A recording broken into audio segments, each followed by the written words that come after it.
Avertissement. L'émission qui suit comporte des propos et des informations de sources douteuses, véhiculées par des personnages tout aussi douteux, dont l'accoutrement fait honneur à leur comportement. C'est sérieux, de voir de quoi ils ont l'air de... si vous êtes malencontreusement offensé par un ou plusieurs propos des geeks contre-attaque, ce serait un peu comme se choquer après un bébé chien avec les gens encore collés qui vient vomir sur votre soulier. C'est cute, un bébé chien. En direct des entrailles de CKRL, voici les geeks contre-attaque!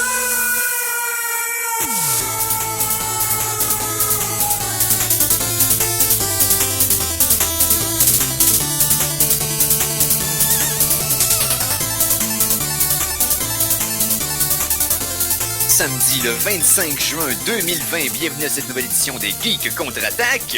Mon nom est Éric Lajoie et comme Mikey le disait dans l'introduction, nous ne sommes pas dans les entrailles, dans le confin des entrailles de CKRL, mais plutôt dans le confin des entrailles de chez nous.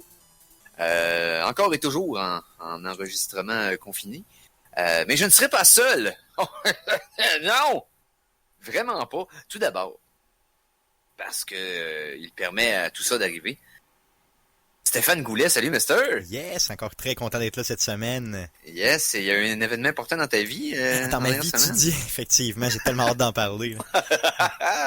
On s'en parlait tantôt. Écoute, c'est quelques années in the making, donc on s'en parle tout à l'heure, bien sûr. Yeah. On a ensuite, de retour d'une petite pause, une semaine ou deux, Conan Arsenault, salut Mister! Tu fais ton show confiné, mais moi je peux te dire que je fais un show de confini. Un show de confini.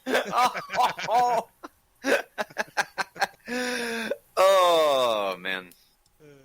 Mais je pense que c'est le fun que tu finisses ton intervention par un jeu de mots, mais il me reste une personne à présenter. Et c'est à l'annonce en onde, Michel Gauthier, alias Mikey G. Ben oui, mais Conan me bat cette semaine-là, mais bon. Oh. C'est quoi le moyen, le meilleur moyen, le plus lâche pour faire cuire son steak? Le plus lâche, tu dis. Oh, Le plus paresseux. Ok. Le moyen le plus paresseux de faire cuire un steak. Un radiateur Ouais. de voiture, non? J'allais dire Non. un tartare.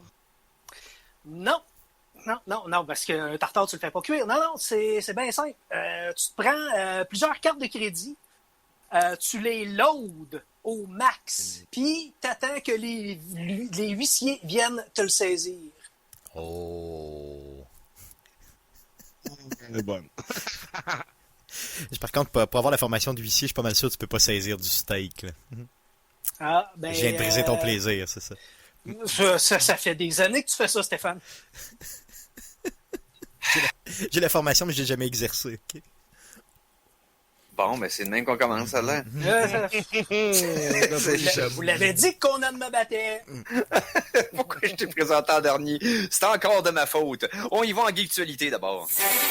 Pour apprécier les meilleures sources d'informations, vous devez vous exposer au pire.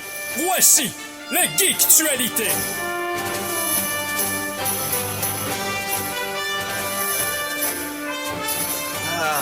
Donc, les geektualités. Messieurs, qu'est-ce qui s'est passé dans les actualités geeks selon vous cette semaine? On peut commencer par de la mort. De la mort? Oh, une petite mort. Là. Ah, une Rapide. petite mort? Ouais, mais Oh, un peu, c'est correct. D'abord, si tu insistes. Rubrique nécrologique. Bon, ben, qui est décédé cette semaine? Ben, c'est quoi qui décède prochainement? C'est est-ce que vous avez... moi, de mon... OK, bon, je vais commencer. Là. Est-ce que vous connaissez Mixer? Oui, bien sûr. Mixer. Mixer. Mixer, Bon, yes. Espèce de plateforme pour regarder des gens jouer aux jeux vidéo. Principal concurrent à Twitch, YouTube Gaming, Facebook Gaming, etc. Ben, Microsoft a décidé de tirer à ploy. Oh. Donc c'est ça, ils vont fermer le tout. Hein. C'était pas assez populaire, c'est ça? Ça atteignait pas les objectifs. Ça atteignait aucun objectif. Il avait même recruté des gens genre Ninja, puis des gros noms là, du gaming online. Et c'était vraiment un coup de million qui avait été chercher ces gens-là l'année passée. Là. Les contrats sont... c'était des contrats d'exclusivité pour streamer sur Mixer directement. Donc, ils ont été les chercher sur Twitch et les experts là, estiment que, exemple, Ninja lui-même, là, donc qui se trouve à être le plus gros streamer, il faut se le dire, là, le plus populaire du net, là, en tout cas un des plus populaires là, dans mettons, les 5 tops. Les gens estiment qu'il a reçu entre 15 et 30 millions de dollars pour ne streamer que sur Mixer. Donc, c'était quand même assez intéressant. Là, imaginez, tu investis autant pour attirer du monde sur ta plateforme. C'est un constat d'échec majeur là, au niveau de Microsoft qui est vraiment un géant là, de l'entertainment. Là. On s'entend avec tout... il y a même Mixer, là, c'est implémenté dans l'OS, là, donc dans le système d'exploitation de la Xbox. Donc, c'est vraiment là de façon native. Là. Tu choisis pas, il est là, et tu peux aller sur Mixer à peu près sur tous les jeux. Donc, quand tu es dans l'interface d'un jeu, tu peux aller voir l'interface Mixer, et là, tu tombais sur des gens qui sont en train de streamer ce jeu-là et tout. Un peu comme gros, sur PlayStation Network aussi, là, qu'il y a cette fonction-là maintenant depuis le PS4. Là. Tout à fait. Donc, c'est ça. Donc, imaginez, là, c'était gros. Et ça n'a pas réussi à percer. Et même... Ça n'a pas réussi à percer parce que sont arrivés en dernier trop tard dans toute la cohue de tous les systèmes. Puis le monde, on va juste pas suivi. Non, tout à fait. Et même que Microsoft disait, là, c'est un peu c'est un peu un genre de gros constat d'échec, là. Ils disent aux gens, on vous réfère, si vous voulez, du côté de Facebook Gaming, qui offre le même type de produit. Donc, tu sais, ils veulent vraiment, vraiment pas que les gens aillent vers Twitch, là. Ils les poussent vers Facebook Gaming. Donc, Ninja redevient libre. Donc, il peut aller où il veut et streamer où il va vouloir maintenant. Est-ce qu'il va choisir de prendre l'exclusivité? Je le sais pas. Le connaissez-vous, Ninja, un petit peu, ce streamer-là, très populaire? Pas vraiment, non. Pas en tout, mais j'imagine qu'il fait du Fortnite. Là. Oh, oui, tout à fait, là, bien sûr. Mais il fait d'autres jeux, là, mais il fait aussi Fortnite. Et ce qui est intéressant avec Ninja, je vous invite à le faire là, si vous êtes à la maison, pas au volant, là, mais bien sûr à la maison. Allez sur Google, puis écrivez Ninja, là. Juste le mot ninja, puis vous allez voir, c'est le premier résultat. Tu sais, il bat les ninjas lui-même avec sa popularité sur le web. Yes. Effectivement, moi je le connais parce qu'il a fait partie d'une couple de compilations là, de mimes, là, entre autres, là, les Watch People Die Inside, où il essayait de faire danser une foule à Times Square sous la pluie et personne dansait. Et c'était de toute beauté parce que lui était comme je vais voir du mouvement et là personne bouge. Lui il fait le flossing, tu sais, ça fait la petite danse et personne ne bouge, c'est de toute beauté. Ah, ça devait être très très malaisant, très malaisant. De toute beauté. Ouais. Mais tu sais, tant qu'à faire une rubrique nécrologique, on va en faire une réelle pour quelqu'un.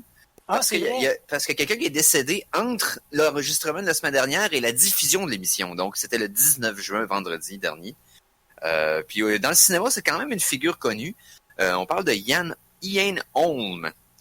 Donc ça, c'est l'acteur qui faisait Bilbo dans la première trilogie du Seigneur des Anneaux. Mais c'était aussi Ash, là, l'androïde du premier Alien.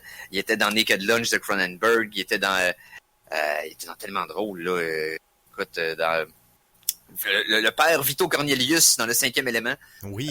C'était la voix du chef Skinner dans Ratatouille. Il a tellement fait de stock, là.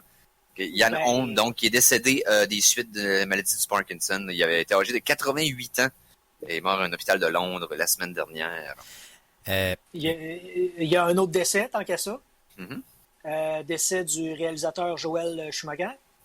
Oui, c'est vrai, oui. Celui à qui on doit St. Elmo's Fire, The Lost Boys, entre autres.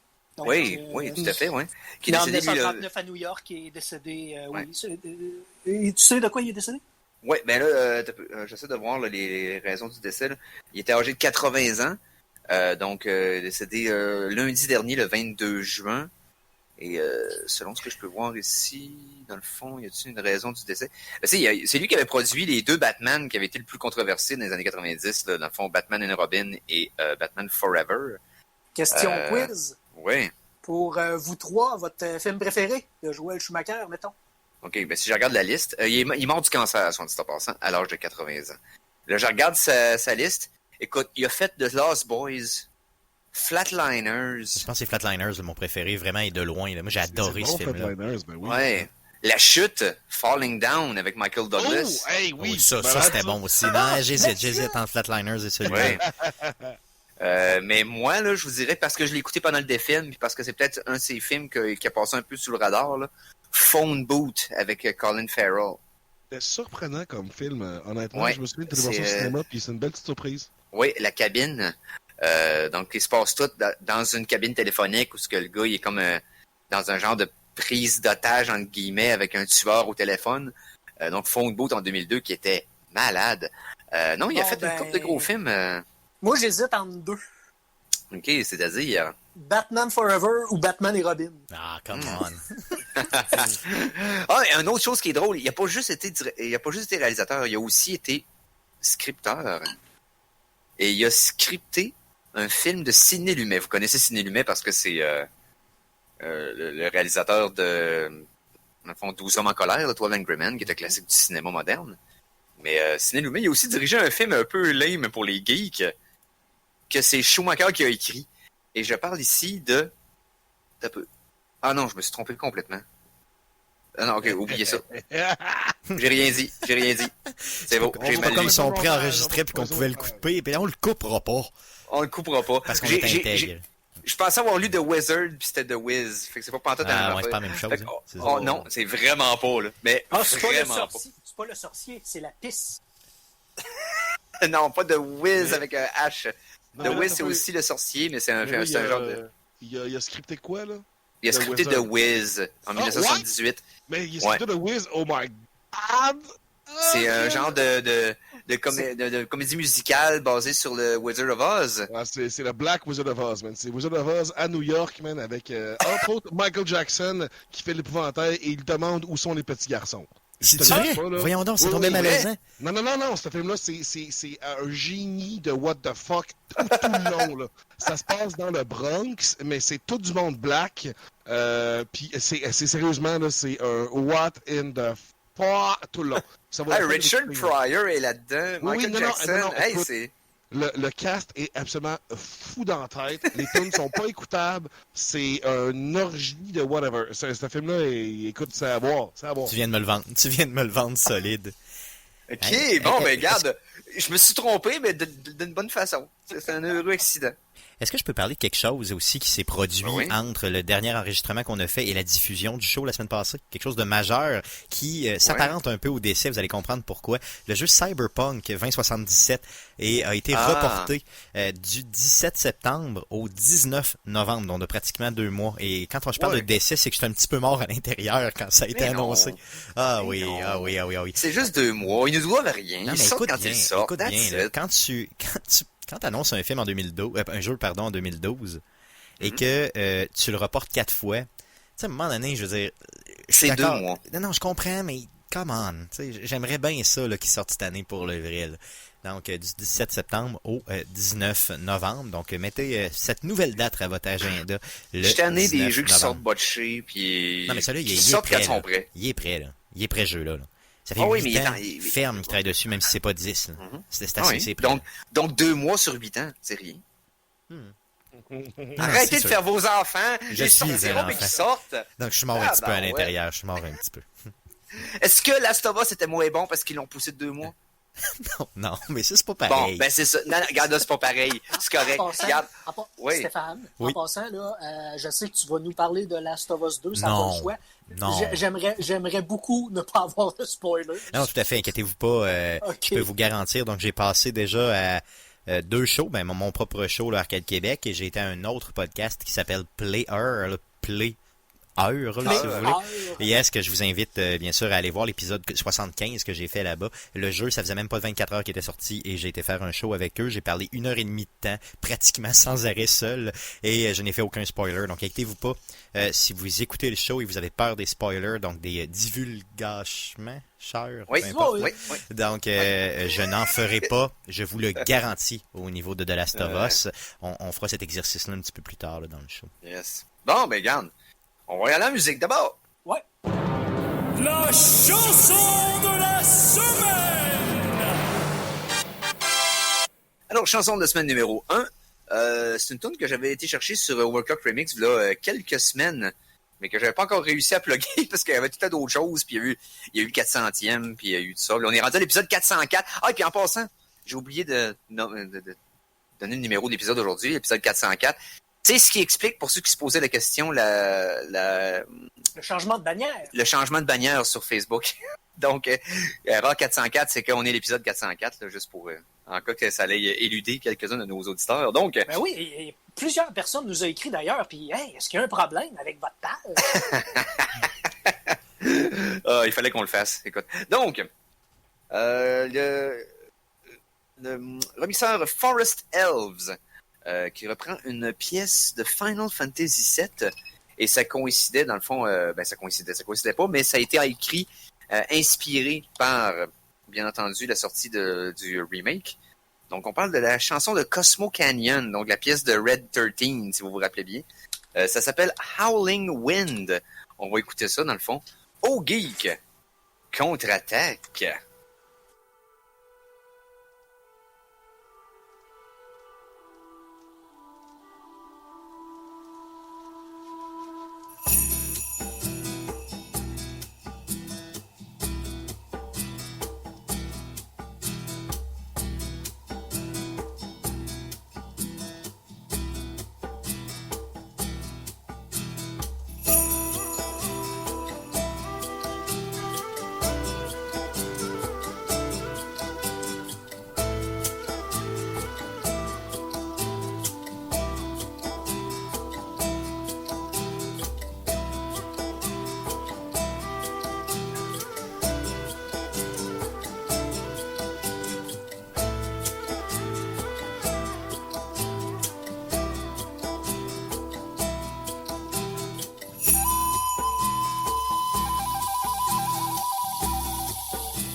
Et on vient d'entendre la pièce Howling Winds de Forest Elves. C'est tiré, bien sûr, de la pièce Cosmo Canyon de la trame sonore de Final Fantasy VII. Et c'est disponible tout à fait gratuitement sur overclockremix.org.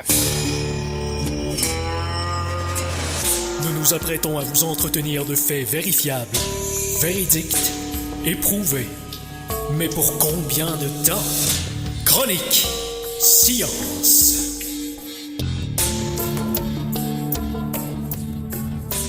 Alors, chronique science. Ouais. Qui?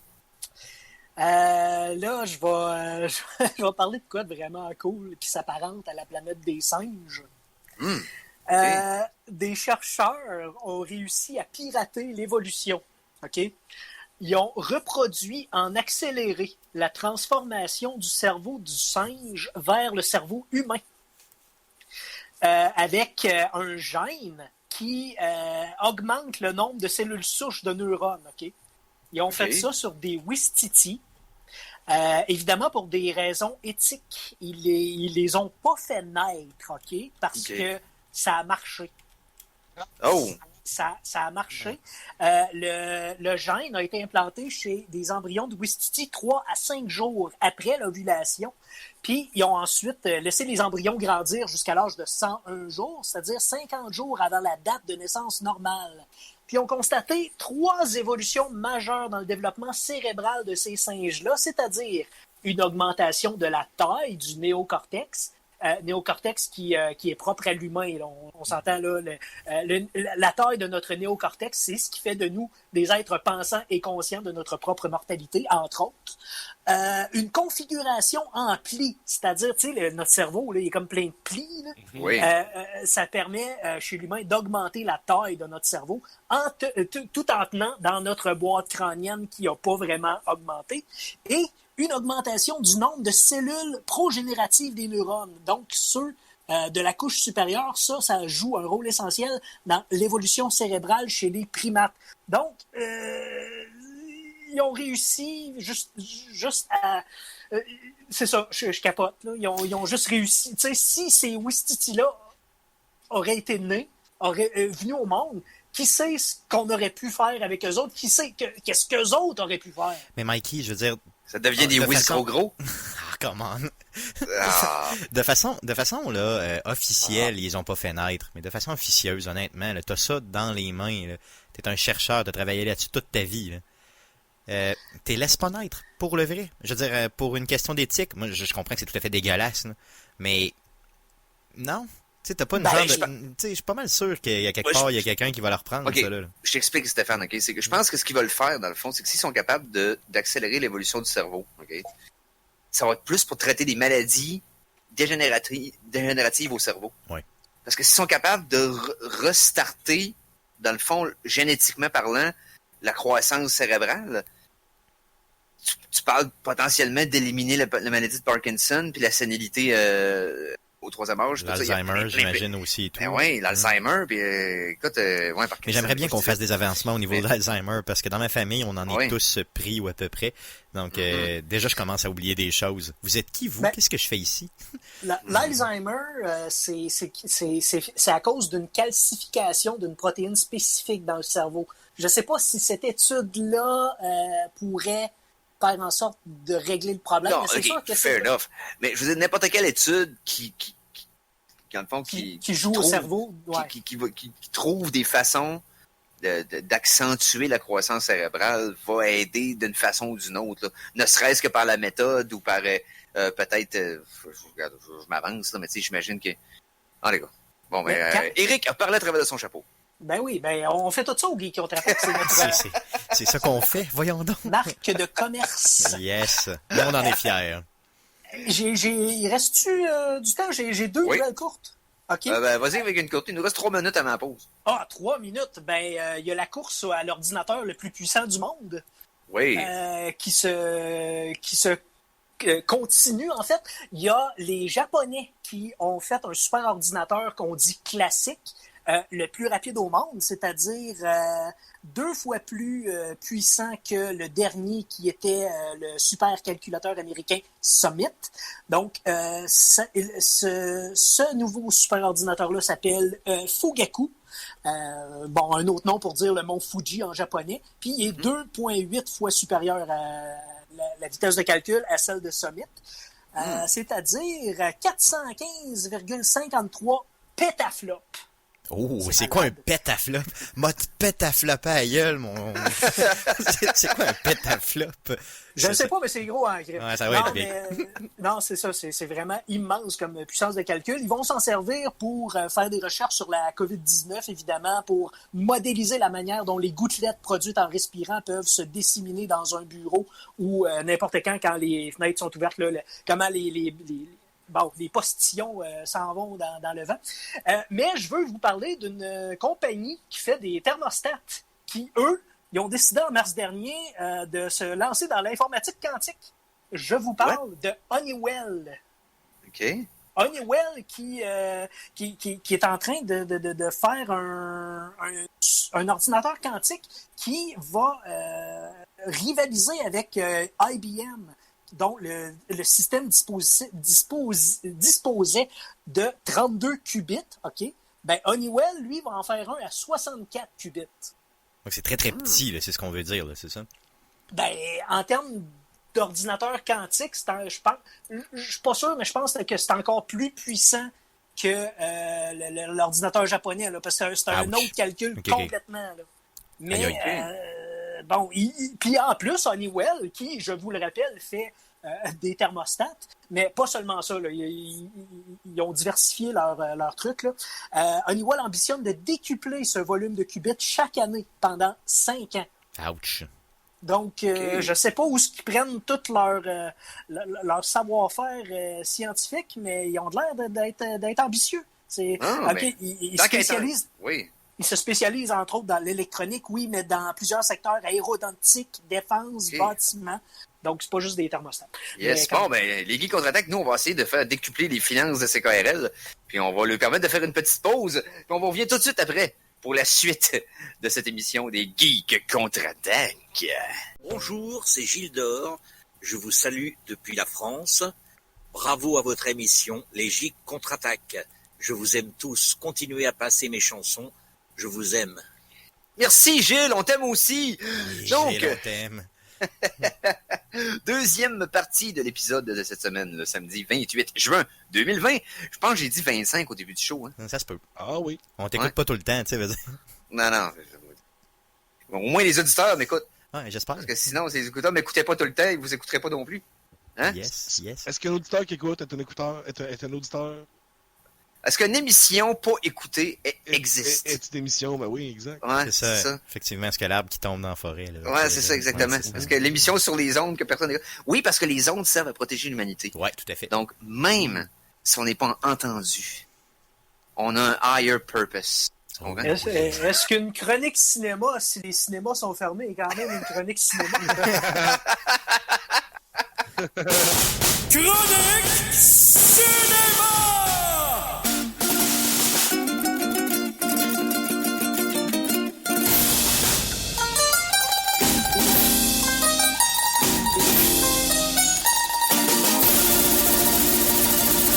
Bon, chronique cinéma, merci pour la transition, Mikey. Chronique cinéma, ouais, pas encore de bande-annonce de Dune, mais ça vaut quand même la peine de parler de ce qui s'est passé cette semaine. Parce qu'il est sorti un autre bande-annonce de quelque chose que j'avais complètement oublié qui est en train de se faire. Et on l'a mis sur la page des geeks cette semaine, puis j'ai pas eu beaucoup d'échanges avec nos fans depuis ou avec des gens dans mon entourage, mais est-ce que vous avez vu la bande-annonce de Fondation de Isaac Asimov? Mhm. Non.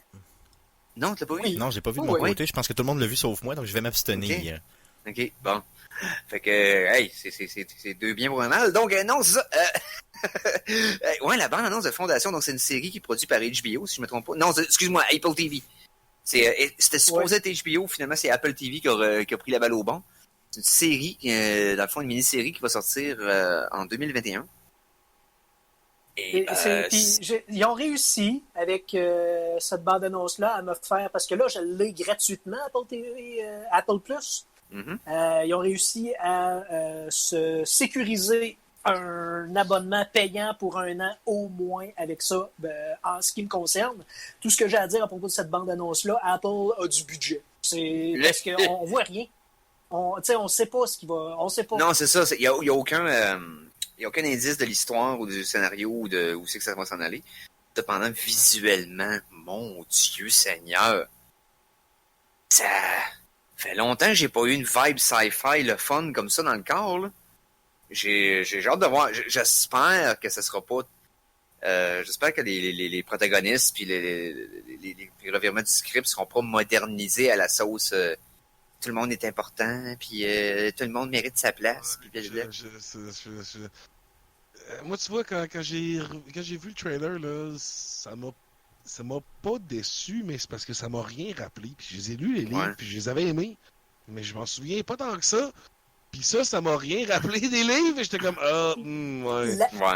La seule chose qui m'a rappelé les livres, c'est quand il dit vous aimez pas ce que je vous prédis, mais tu sais, l'Empire s'en va dans le mur. Mais tu sais, c'est le seul truc parce que Fondation, bon, pour rappeler aux gens, c'est une saga qui se passe sur des milliers d'années, là, par rapport à une science qui est la prédiction des mouvements de foule et des mouvements sociétals de l'humanité.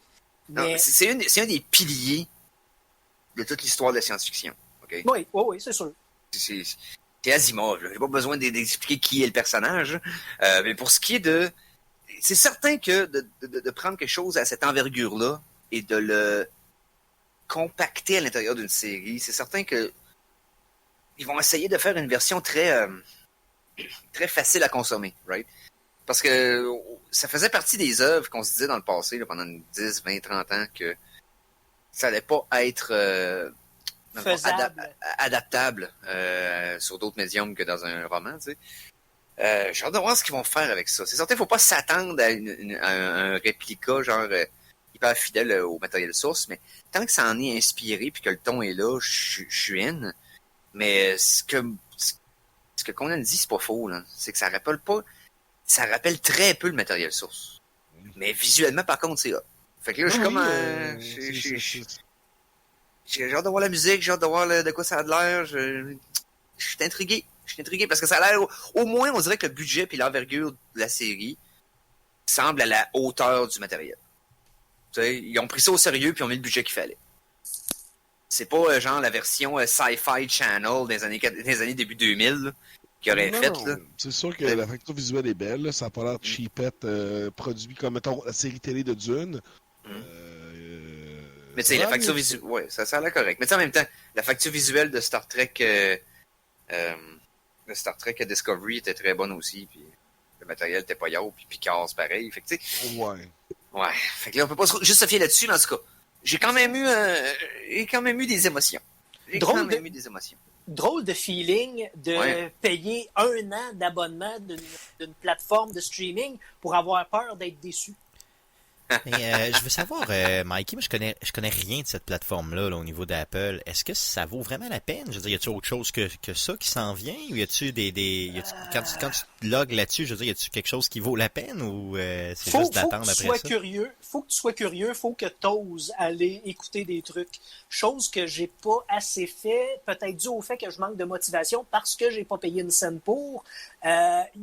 L'offre est mince, mais ce n'est que du contenu original. C'est la raison pour laquelle Apple commence à courtiser des boîtes là, pour garnir sa bibliothèque de films qui n'est pas originale parce que ça commence à leur nuire. Mais tout ce qui est fait là est bien fait, le budget est là. Les scénarios aussi, je peux juste vous suggérer un truc là-dessus, c'est Histoire fantastique, la reprise de la série de Steven Spielberg, qui était faite dans les fins des années 80, début des années 90, qui est une série d'anthologie sur des what-if science-fiction un peu à la Black Mirror, mais beaucoup plus joyeux, là. Ben, tu sais, beaucoup moins glauque, du moins.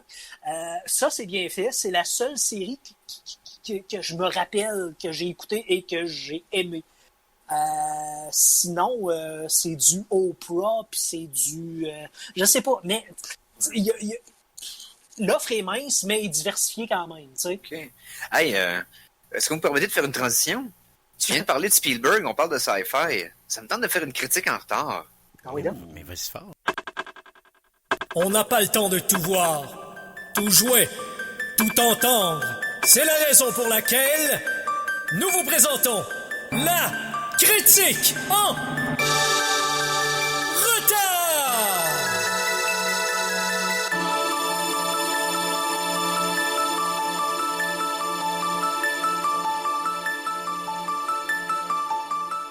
Donc, ouais, critique en retard, parce que on parle de Spielberg et de sci-fi, j'ai écouté un vieux film cette semaine, complètement comme champ gauche, là. Je m'attendais pas à me taper ça, mais je sais pas, il était tard, j'avais le dos sur Netflix, et j'ai vu qu'il y avait Rencontre du troisième type sur Netflix. Ok, tu parles en retard, là. C'est vraiment, Ouais. ça porte bien son nom, là. Ouais. Close Encounter of the Third Kind, donc le film de Spielberg de 1977. Donc, un film qui a le même âge que moi.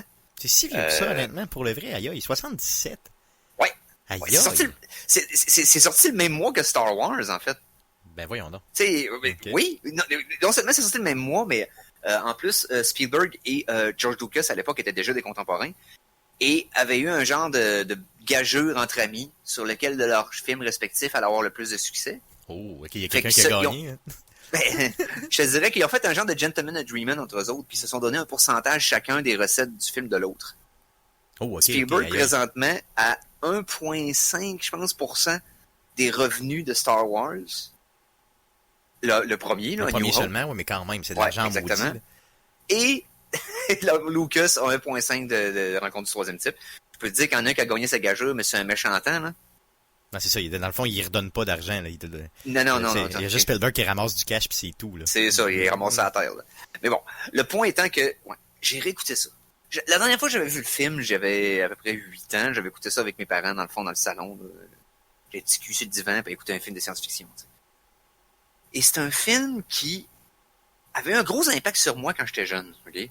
Je te dirais que la façon que c'est filmé par moment, t'as presque l'impression que c'est un peu... Tu sais, oui, t'as un genre d'arc d'histoire avec le personnage principal interprété par Richard Dreyfuss. Mais aussitôt qu'on arrive dans le dernier acte, ça prend un angle un peu plus... aussitôt qu'il arrive, dans le fond, au Devil's Tower, là, qui est la fameuse montagne symbolique dans le film, là, la fameuse statue qui fait que les patates, là, que tout le monde se rappelle de ce film-là. Là. Ouais, quand il sculpte Ouais. la montagne, mais en patate. Patate. Là. C'est ça. Ouais, tout le monde se C'est souvient ça. de ça. Là. C'est ça, tout le monde se souvient ça. Dans le fond, ça se trouve être Devil's Tower, qui est un genre de grosse montagne artificielle qui est un monument national aux États-Unis. Et dans le fond, c'est que les extraterrestres passent au début du film, et ceux qui sont témoins de ça se mettent à rêver à ça. Puis ils savent pas c'est quoi l'objet. Puis ils sont juste capables de le reproduire sans savoir c'est quoi. Puis finalement, ils se rendent compte que c'est ça. Ils y vont. L'armée, pendant ce temps-là, tassait tout le monde en faisant croire qu'il y avait des toxines bactériologiques pour que la population s'en aille. C'est un ballon Parce que- sonde, c'est un ballon sonde. C'est un ballon sonde parce qu'eux autres, ils ont établi une base au top de la tour, de la Devil's Tower, dans le fond de la montagne, pour accueillir ces extraterrestres-là, pour faire le premier contact. Et malgré tout, les deux premiers tiers qui jouent beaucoup sur la paranoïa du personnage principal, que le monde pense qu'il est fou, puis finalement, il est peut-être pas fou, puis tout ça, qui est un peu plus typique des films de science-fiction. Là. J'ai vu quelque chose d'extraordinaire, puis personne ne me croit. Là. Dans le troisième acte, où ce qu'on approche plus le contact extraterrestre en tant que tel, ce que j'ai vraiment aimé du film, c'est que le film a une vibe qui est terriblement positive et optimiste. C'est que dans ces années-là, on dirait que ce que Spielberg a voulu mettre en image, c'est que le premier contact allait être un événement historique qui allait être un grand avancement pour l'humanité. Et dans un sens, c'est vrai. Puis il n'y a pas beaucoup de films qui ont approché ça de cet angle-là par la suite. Je me rappelle peut-être de Contact, Yes, avec oui, Jodie oui. Foster des années 90. Yes. Mais la plupart du temps, l'extraterrestre, c'est un envahisseur, tu sais. Ou c'est l'être humain qui se trouve à être plus dark que l'extraterrestre, puis on en apprend sur notre vile facette. Il y a toujours un angle comme evil qui est joué avec ça, soit venant de l'extraterrestre, confrontationnel. Dans ce cas-ci, c'est complètement positif, l'angle. Et c'est l'être humain qui apprend à communiquer live avec avec une race extraterrestre par la musique. Et quand j'étais jeune, cette scène-là m'avait fasciné. Parce que à 8 ans, t'as l'impression que c'est un documentaire. Tu sais, t'as l'impression que c'est comme ça que ça va arriver pour vrai. Là. Ah, ça, même c'est peut-être déjà arrivé, tu le sais pas à 8 ans. Là, tu sais, c'est ça. Puis tu sais, OK, le premier extraterrestre qu'on voit, là, c'est tellement tellement une poupée, là. Ouais, il Mais est mal fait. tellement de Je m'en marionnettes. souviens qu'il était mal fait. Hein. Ah, celui avec les longs bras, là, ben, il Ouais, est tellement c'est mal fait, là, ça jure. Là. Puis moi, celle qui est sur Netflix, tout en passant, c'est la version theatrical, celle qui avait passé au cinéma. Il avait sorti une version d'Eric Scott un an après, en 1978 ou 79. Dans le fond, pour la sortie, il avait fait une ressortie dans les salles, et il avait rajouté du stock, dont une scène où ce que Dreyfus, une fois qu'il rentre dans la soucoupe, tu le vois à l'intérieur de la soucoupe. Ce qu'on voyait pas dans la version originale. Est-ce que ça enlève quelque chose ou ça donne quelque ben chose? moi, je l'ai pas vu la scène de plus, je m'en rappelle pas. C'est vrai, parce que quand j'étais jeune, j'ai vu le theatrical, puis là, je viens de revoir le theatrical. Donc, j'ai même pas vu avec Richard Scott encore. Mais, non, j'ai bien aimé ça. J'ai bien aimé ça. Beaucoup de soucis aux détails, beaucoup de petits foreshadowing, le fun dans le film. Spielberg, il était sa coche en partant. Là. Je vous rappelle que quand j'avais écouté Duel, là, son premier film qu'il avait fait à 21 ans, là, qui était extraordinaire comme build-up de suspense, reste que le gars, en très bas âge, était très, très, très, très aware de comment il plaçait les éléments d'un film dans un ordre chronologique pour que ça fasse du sens.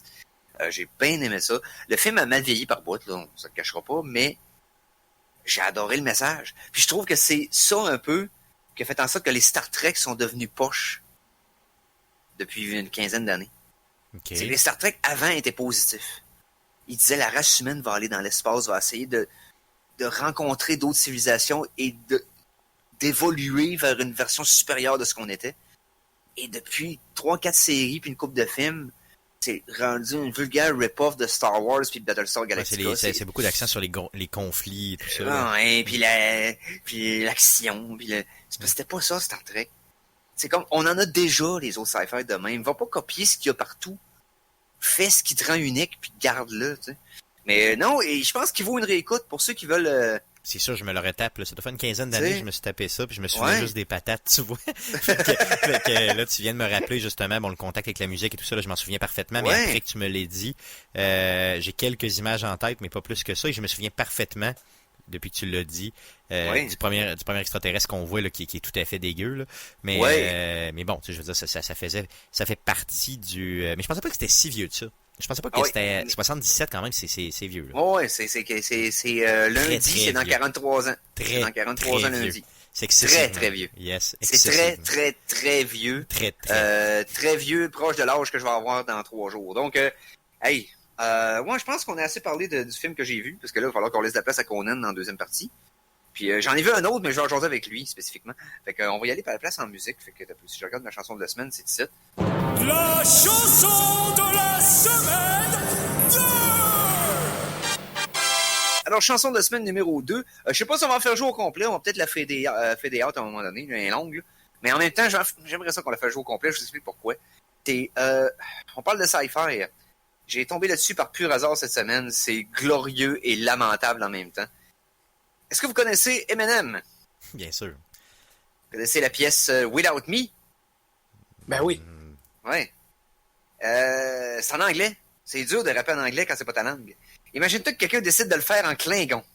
Ah, come on. La race de Star Trek, là? Oh oui, monsieur. Donc, on parle du YouTuber... c'est YouTuber Jesus W. Bush. Jesus W. Bush 2. Ouais, Eminem's Without Me en Klingon avec un vidéoclip featuring Juice WRLD. Donc, on écoute ça. C'est dans toute sa glorieuse lamentabilitude. Mais c'est... OK, de pouvoir rapper à cette vitesse-là en Klingon, là, ça reste un exploit. Fait qu'on on écoute ça au Geek contre-attaque.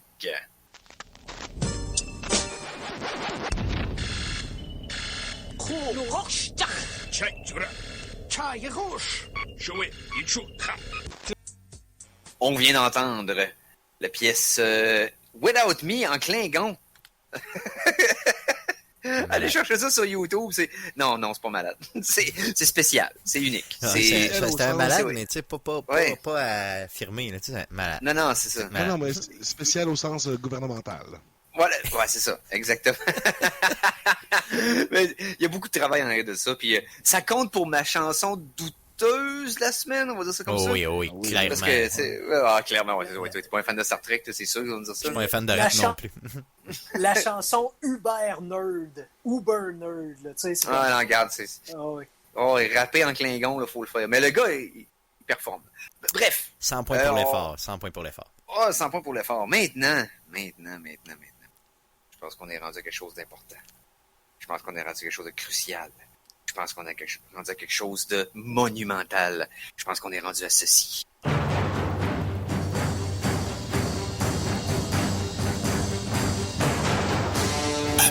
Conan le barbare, Conan le destructeur et Conan le bibliothécaire, voici Conan l'Arsenault.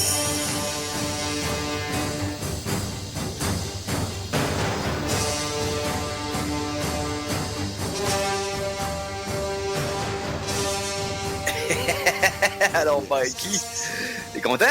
Ah, je m'ennuyais de ce thème-là, là. Hey, regarde, à chaque fois. Yeah. À chaque fois. Donc, Conan, là, c'est sûr qu'il nous reste juste... il nous reste 3 minutes pour cette demi-heure-ci, mais on fait juste l'introduction, puis on va continuer après, là. Si je te coupe pas à pub, là. Donc, Conan, qu'est-ce que t'as vu depuis 2 semaines? J'ai pas été chanceux, je vous dirais, les boys. Ça n'a pas été des visionnements fructueux. Fais de la limonade avec ces citrons-là qu'on a. Écoute, Rends ça intéressant. Écoute, il y a beaucoup de films cette semaine que j'ai pas fini parce que j'étais juste plus capable. Mais entre autres, il y en a un que je voulais écouter depuis assez longtemps parce que juste pour la valeur kitsch, en me disant peut-être que ça va être un nouveau film pas bon que je vais recommander aux gens. Et non, c'est juste pas bon en minuscule, pas un bon pas bon, mais un pas bon Okay. pas bon. Pas bon. Un pas bon pas bon. Et c'est The Hottie and the Naughty. Donc, le film avec Paris Hilton qui tient le rôle principal. Conan, pourquoi? Écoute, il n'y a plus rien à écouter, là, Mikey, j'ai pas le choix. Là, La COVID te rentre dans le corps. Faut que je pogne les affaires qui sortent, tu sais. Fait que, non, mais honnêtement, c'était... J'étais à combien de temps sur mon... je pense que j'ai écouté... Je pense que j'ai peut-être écouté une demi-heure, tu sais, question de rendre jusqu'à l'intrigue principale. C'est... Tu sais, genre les films des années 80 où est-ce que la fille pas belle, elle devient belle, puis là, tu sais, genre le nerd, il devient cool.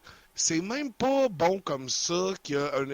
Il y a rien dans The Hottie and the Naughty que on va regarder avec un peu des lunettes de nostalgie comme « Ah, c'était vrai, dans les 2000, c'était comme ça. » Non, il y a rien, c'est vide. C'est aussi vide que l'acting de Paris Hilton. Oui, elle, là, c'est ouf.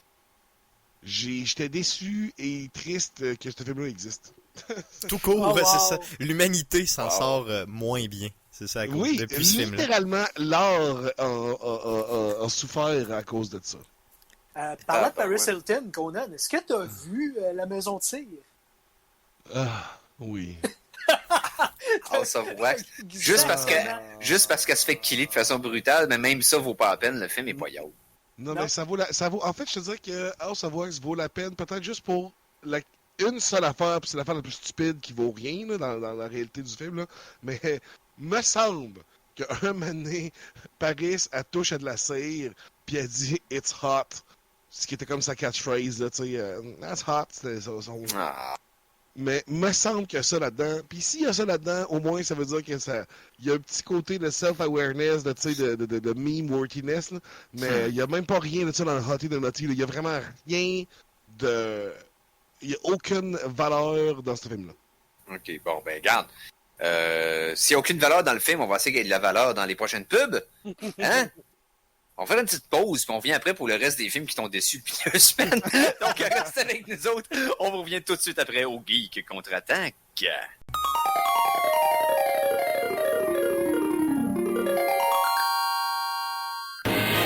retour de la pause, revoici le Geek Contre-Attaque! Et nous sommes de retour de la pause pour la 3e partie de l'émission de ce samedi, le 28 juin 2020. Donc, épisode 404 des Geeks Contre-Attaque, bien sûr. Et là, on va continuer la chronique Conan, parce que je trouvais pas... On ne restreindra pas qu'un film de Paris Hilton, je peux pas croire. Qu'est-ce que t'as vu d'autre? Je viens d'écouter un autre de Paris. Non. J'ai écouté le dernier. Ça me fait un peu de la peine que ce film-là était pas si bon que ça. C'était pas une grosse déception, mais c'était pas très bon. Le dernier film du réalisateur David Coep et son dernier acteur, c'est la dernière collaboration avec Kevin Bacon. Donc David Coep là, et puis Kevin Bacon, le dernier film qu'ils ont fait ensemble, c'était Stir of Echoes. Pour les gens qui l'ont vu, là, c'était quand même un excellent film de cette année-là. Dernière coopération de ces deux personnages, j'étais très très hypé. You Should Have Left, c'est le nom du film. Et c'est Kevin Bacon et sa famille qui achètent une maison en Wales. C'est en Angleterre? Non, Wales, c'est en... c'est le Pays de Galles. Pays de Galles, yes, merci. Il achète une maison là, mais la maison, évidemment, est un peu fuckée, puis il y a des affaires bizarres. C'est vraiment un mot du genou, là, ça n'a pas de sens. Ça aurait pu être un super... bon film, visuellement vraiment intéressant, mais là, je sais pas de quoi souffre ce film-là, mais il souffre de manque d'intensité. Mais il y a des petites scènes intéressantes, comme, entre autres, il y a un moment où est-ce que le personnage décide de, comme, calculer l'espace de la maison, puis là, il se rend compte que c'est plus grand dedans qu'à l'extérieur. Leur salon est 26 pieds de long, et à l'extérieur, là, c'est 25 pieds. Ils sont comme, OK. Il se passe plein de petites affaires de même, que toutes ces affaires-là, c'est super intéressant. Ça vient comme rajouter une espèce de côté classique d'horreur de, mettons, maison hantée, mais là, avec un gros truc moderne, parce que la maison est extrêmement moderne. C'est toutes des angles carrés avec, tu sais, c'est une maison ultra moderne. Donc ça, c'est intéressant quand même, mais là, dès qu'on vient vraiment plus dans la psychologie des personnages, de comment ils réagissent à ce qui se passe autour des autres, C'est souvent ça qui vient scraper un film, hein, la réaction un peu bizarre des gens. Surtout dans le cinéma de genre. C'est souvent genre une belle prémisse, mais scrappée par l'exécution. Dans ce cas-ci, c'est probablement ça qui est arrivé. Là, parce que, tu sais, Amanda Seyfried, si elle n'est pas extrêmement bien dirigée, elle n'est pas extraordinaire comme actrice. C'est un peu ça là-dedans. Elle n'est pas plate, là. Je dirais pas mauvaise, mais... Le personnage est sous-écrit. Là. Ils font pas grand-chose avec. Vraiment. C'est un peu l'impression que j'ai de tous les personnages, mais en plus, c'est un personnage d'écrivain, tu sais, qui veut écrire son affaire. Donc, en général, ça, c'est tout le temps porteur de beaucoup de thèmes intéressants, mais là, non, c'est juste un doux. C'est bizarre, parce que un des derniers films de Coep, c'est le Secret Window, qui était aussi à propos de Johnny Depp, sur le roman Stephen King, qui était un auteur qui essaie d'écrire dans son chalet, puis qui est en train de virer fou. On dirait que c'est comme ce gimmick-là revient souvent dans ces films. C'est vrai. Mais donc, you should have not watched this movie. C'est que tu ne le recommandes pas. Ben, pas chaudement, en tout cas. Là. Mettons, je le recommande très tièdement. Mettons qu'il mouille, puis c'est ton 8e film de la journée, là, peut-être. Genre, puis tu vas sûrement t'endormir dessus, ouais. C'est pas recommandation à la température pièce. C'est un peu un sandwich avec du pain mouillé. C'est comme... Ben, je ne regarderai pas d'abord. Genre, que t'as laissé ton sandwich dans un ziploc dans ton sac au soleil. Ouais, avec une tomate dedans. Puis il a reçué un peu. Ouais. Fait que là, le sac touche au pain. Puis là, il est comme humide. T'es pas sûr si c'est encore, tu sais, tout est bon dedans. T'es pas sûr, ça sent un peu, mais t'as faim, tu sais. Ça sent le frigidaire, mais ça a jamais dans le frigidaire. Ouais, c'est ça. ça. Mais si t'as pas de dents, ça te mange bien. Mais si t'as des dents, c'est plat. Ouais. Ok, maintenant qu'on a fait 15 métaphores sur un film tiède. Autre chose. Oh my god, oui, j'ai écouté ça tantôt. Je sais pas pourquoi j'ai écouté ça. Non, je sais pourquoi j'ai écouté parce qu'il était disponible. Mais je l'ai écouté juste pour voir si... Parce que dans mon souvenir, c'est un film que j'étais comme curieux de voir quand j'étais plus jeune parce que, tu sais, mon petit côté... comment je vais dire, mon côté frivole de jeune garçon voulait voir des parties dénudées de jeunes femmes. Donc, il me semble que dans ce film-là, il y en avait là-dedans. Puis, finalement, non. Puis, c'est les Beverly Hillbillies, donc les Pecnos de Beverly Hills en français. T'as réécouté ça? Réécouté ça, ouais. Le remake avec Ernest, puis avec Jim Varney, puis Eric Olegnac, le quête là, celui-là. Ben, ouais, mais ça, c'est un remake, ça? Oui, c'est un remake. Ouais, parce que c'est une série des... Ouais. Les Arpents Verts, c'est une vieille série des années 50-60, qui ont refait en film des années 90. Ouais, mais c'est une série, c'est pas un remake, dans le sens qu'ils ont fait un film sur une série. Ouais, c'est ça. Mais 30 ans après, genre. Ouais, c'est ça. Mais honnêtement, j'étais surpris du cast, parce que justement, Jim Varney, je sais pas qui est là-dedans, il y a aussi Dolly Parton, entre autres, Rob Schneider. Il y a beaucoup de visages vraiment connus quand même. Ouais. Mais c'est pas très drôle, puis c'est... C'est un film qui est drôle pour les matantes, mais les matantes Ouais. ont... Le pire, là, c'est que j'ai eu 2-3 moments dans ce film-là en le regardant en me disant c'est vraiment beaucoup de l'autodérision de la culture blanche américaine. Tu sais, c'est vraiment les hillbillies, mais ils rient pas tant d'eux autres. Comme, tu sais, ils les montrent pas comme des personnes déficientes mentales. Là. C'est juste du monde qui ont d'autres, un peu des valeurs un peu différentes des citadins. Mais mettons que... honnêtement, là, il pourrait avoir un remake de ça, là, je serais pas surpris. Puis je pense que ça pourrait peut-être marcher. Ouais, ça serait plus... parce que toi, il faudrait que tu y ailles plus dans l'angle les lavigueurs de ménage. Ouais. Vous vous rappelez de ça, là? Mais c'est ça, dans ma tête, ça allait être dirty comme ça, pis c'est vraiment comme une espèce de blaxploitation de pauvre dégueu, puis là, c'est pas tant ça. Mais ouais, j'avais une vibe de la vigueur de ménage, puis c'est pas du tout ça, donc... écoute, d'ailleurs, les navigueurs de ménage, ouf. Ouais, c'était mauvais. Je pense que c'est un film suédois traduit en québécois. Oui, c'est zéro québécois, cette affaire-là. Là. Ouais. Ouais. Et ce qui est fascinant de ce film-là, c'est que c'est non seulement très wrong maintenant, mais ça l'était aussi dans le temps. Puis ça passait à la TV pareil. Ben oui. Ça n'avait pas de bon sens. Il y en a beaucoup, les navigueurs de ménage. Il me semble au moins 2. Parce qu'il y a les navigueurs de ménage, redéménage, puis genre redéménage encore. Ouais, tu sais, même quand j'étais jeune, je trouvais pas ça drôle. J'étais le public cible, puis je trouvais ça poche. T'sais. Je me souviens que j'aimais pas ça non plus. Je me souviens du 4e. Les navigueurs déménagent dans l'espace. Non. Pas mal sûr que c'est dans parlant d'un vieux film que j'ai vu, puis je voulais en jouer avec toi, Conan. J'ai écouté Society. Ben oui, vieux film fucké de body horror, de monde qui... Oui, des mêmes producteurs que Réanimator et From Beyond, avec le fameux Screaming Mad George aux effets spéciaux. C'est spécial comme film. C'est weird, hein? C'est pas très bon, je trouve. C'est pas très bon. J'ai été déçu que le film soit aussi bon, parce qu'on dirait qu'il y a eu beaucoup de... Dans le fond, le film, c'est une grosse métaphore sur la guerre des classes entre les riches et les pauvres. Puis c'est les riches qui bouffent les pauvres dans ce film-là. Littéralement, les riches, c'est comme des métamorphes mutants qui ont toujours vécu. C'est bizarre. Et le début te rappelle à certains films de David Lynch, la façon qu'il installe le mystère puis la paranoïa du personnage. Mais c'est ça aurait pu être full David Lynch. Ça aurait pu être super Lynchien comme affaire. C'est ça. Mais le troisième acte, les 20 dernières minutes de ce film-là sont quand même extraordinaires dans ce genre-là. Ah oui, c'est inoubliable. C'est question effet practical. Là. On voit un gars se faire rentrer la main dans le corps. La main de l'attaquant pogne sa face par ses yeux de l'intérieur et il revire le corps à l'envers par le dedans de la face. Comme un sac à vidange. Comme un sac à vidange. Comme un sac à vidange. Exact. Comme la brume d'un Simpson. C'est capoté, là. Tout en effet pratique, c'est sick, mais c'est comme un peu... c'est comme un peu niais au début, tu sais pas quel ton qu'ils veulent prendre. Le premier acte est vraiment plein de failles et plein de fausses pistes, mais il vaut quand même la peine. Il vaut quand même la peine pour la fin, là. Ne serait-ce que de mettre ça dans un montage vidéo de films capotés des années 80. Là. Mais c'est ça, c'est plus genre, tu peux voir juste la fin sur YouTube, ça va être en masse. Oh oui, les 20 dernières minutes. Parce qu'il n'y a rien avant le film qui set up ça suffisamment capoté pour que tu aies un gros punch à la fin. Là. Non, tu sais d'avance pas mal tout ce qui va arriver, là, mais reste que... Non, c'est le fun. C'est le fun.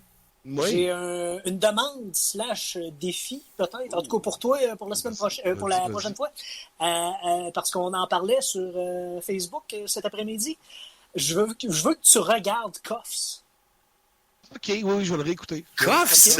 Ouais. Hey, je m'en rappelle de Cuffs avec Christian Slater puis Mila Jovovich. Dans le temps, j'ai trippé sur ce film-là, je le trouvais vraiment bon. Je me souviens juste de la passe de la balle de gun qui passe à travers le divan de cuir au ralenti. Ouais, puis là, il dit au début, je sens rien, puis là, c'était chaud. Puis c'est un film policier, en français, Stéphane, au cas que tu saches pas c'est quoi. J'ai aucune idée c'est quoi, là, je suis complètement perdu. C'est un film policier des années 90 et le personnage de Christian Slater est un peu Deadpool là-dedans. C'est-à-dire qu'il parle au public pendant le film. Il s'adresse à la caméra. C'est comme le narrateur de sa propre histoire. Ferris Bueller style aussi. Là. Ouais, exact. Et non, je sais pas, c'était le genre de comédie policière de l'époque. C'est l'histoire d'un dude qui veut apprendre pour un rôle à être police. Fait qu'il va Ça, sur c'est le un beat acteur. avec quelqu'un. Ah, Ok. c'est ça. Ouais. Il se ramasse mêlé une vraie affaire policière, toute la quête. C'est ça.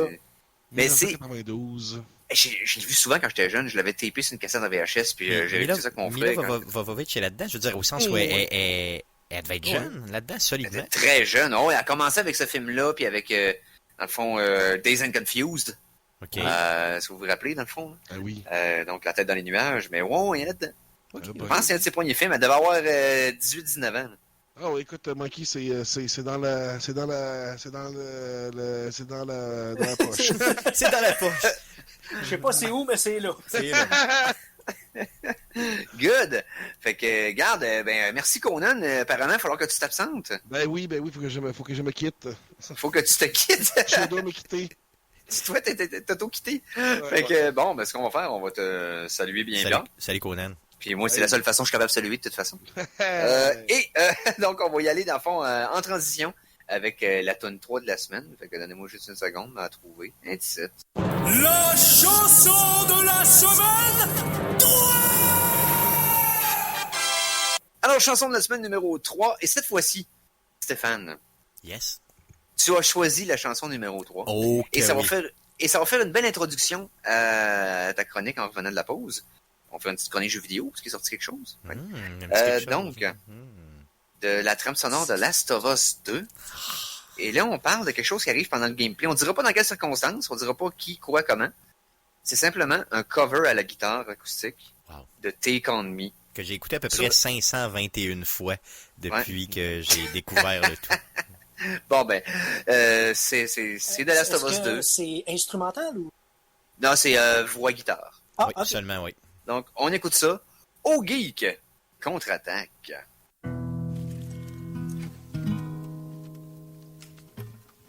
Talking away, I don't know what I'm to say, I'll say it anyway. Today's another day to find you shying away. I'll be coming for you, okay? Take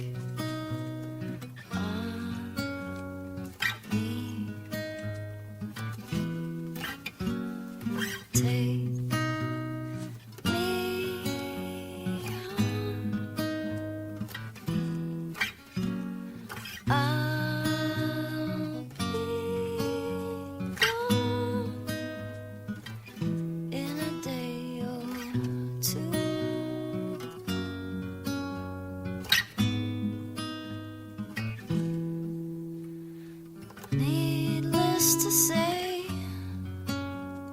I'm odds and ends, but I'll be stumbling away, slowly learning that life is okay. Say after me, it's no better to be safe than sorry. Take